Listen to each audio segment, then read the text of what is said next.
today on Divorce Court.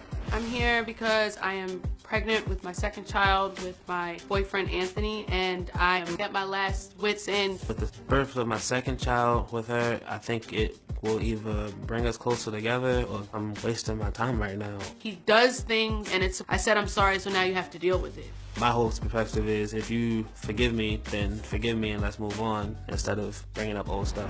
When I found out that he was still texting other girls, I felt like he really didn't mean to propose. It was kind of like the only thing I can do to keep her to stay.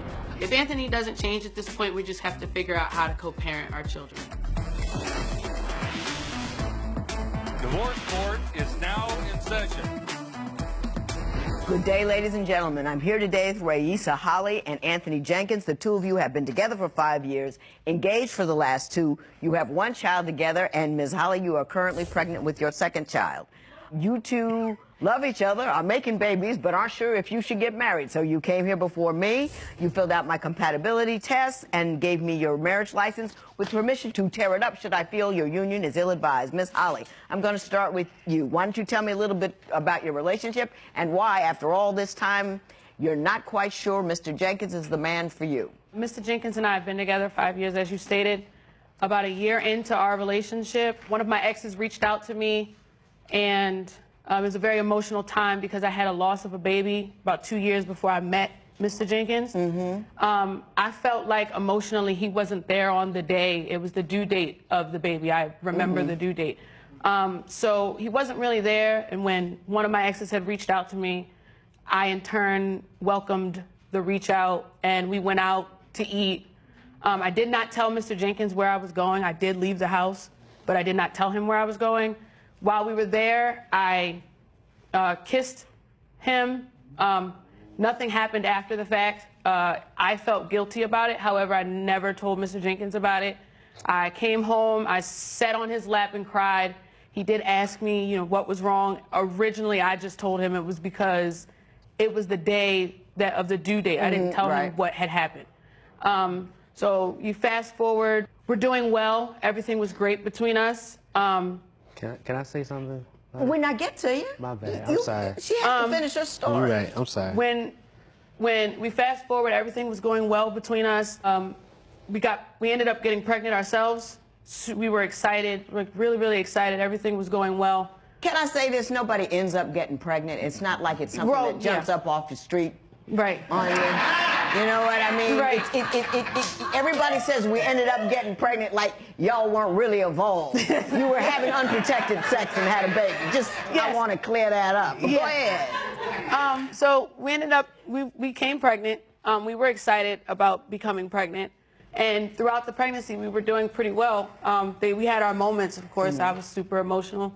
I didn't know what I was doing. Kind of speed this up. Where are we going? So basically, you fast forward, we were doing well. And then the situation came up about a year later after my son was born about me cheating on him. One of his friends had told him that he was under the impression that I was cheating on him. Mr. Jenkins approached me about it. I told him that I had never slept with anybody else. I had just kissed someone else. He didn't believe me. We got into a very large argument about it. I ended up going to stay with a family member for a few days because that's how large the argument was. Throughout those few days, we did speak and, you know, basically said he was going to forgive me moving forward. He believed what I said. And then a couple months later, he kept asking me, did you cheat on me? Did you cheat on me? And I kept telling him no. Mr. Jenkins, what is your version of those events? The first initial pregnancy was not.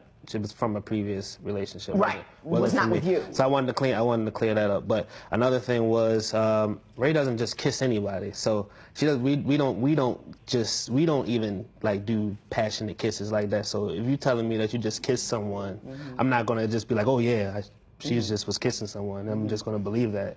Do you believe that she actually cheated on you? I mean, the kissing in and of itself would be a cheat, no doubt. Right, but no. But do you think it went any further than that? Of course. In my mind, I think that it definitely went further than just a kiss because, again, she doesn't kiss anyone. Okay. Let me ask you this. Let's assume it did what you think happened, that it went further than that. Right. Are you able to forgive her and move on, or is that going to haunt you? No, I'm able to move on. I moved on from it if we're talking about present time. But at the time, no. At the present time, it was like... It took a minute to work through. Oh, yeah, I definitely... Did he ultimately let it go? After the whole cheating, him getting revenge on me, he let it go. Oh, tell me about the revenge cheat. Well, that was the thing. So it didn't come up until he kept asking me, did I cheat? The one day we came home, he kept asking. I said, why do you keep asking? He said, because you cheated on me, or I believed you cheated on me, I cheated on you.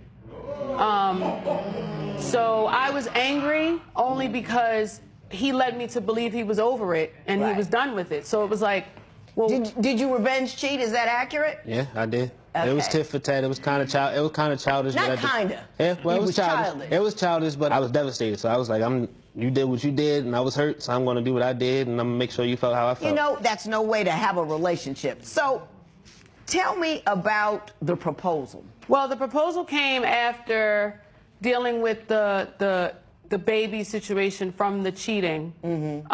Wait, there was a baby as a function of the cheat? There was a fake baby. Oh, there was a fake baby. Okay, let's go before the proposal. Tell me about the fake baby. The girl that the lady in which he had cheated with me, or cheated on me with, claimed that she was pregnant, which is how the whole scenario happened. He had told me he cheated, then the next day she sent me an email stating she was 13 weeks pregnant with his baby, and they had been sleeping together the entire relationship. How did you find out it was a fake pregnancy?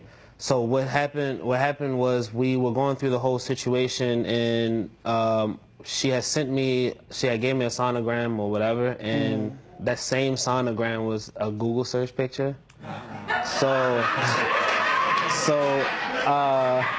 I'm a IT guy, so it's like you knew what it was. No, I didn't know what it was. At first, I took it at face value, and it was like, I'm about to have another child. I made a terrible mistake, but I'm a man enough to say that I'm going to take care of my responsibilities. And that became the argument. Was I wanted to, if it was a baby, I was going to take care of my responsibilities. Ray did not want me to do so. Yeah. I mean, can I just give my little speech on free radical women? There are free radical women out there who will take advantage of the fact that you're having trouble with your woman. And you could have gotten tagged for 18 years of not just child support, but a whole lifetime of involvement and engagement and other baby mama drama because you couldn't, get past your ego long enough not to expose yourself, not just your relationship, yourself to all manner of diseases, economic, all manner of complications. You with me on that one? No, I completely understand. So I want to know how you ultimately came out on the other side of this baby thing, and then I want to talk about the proposal.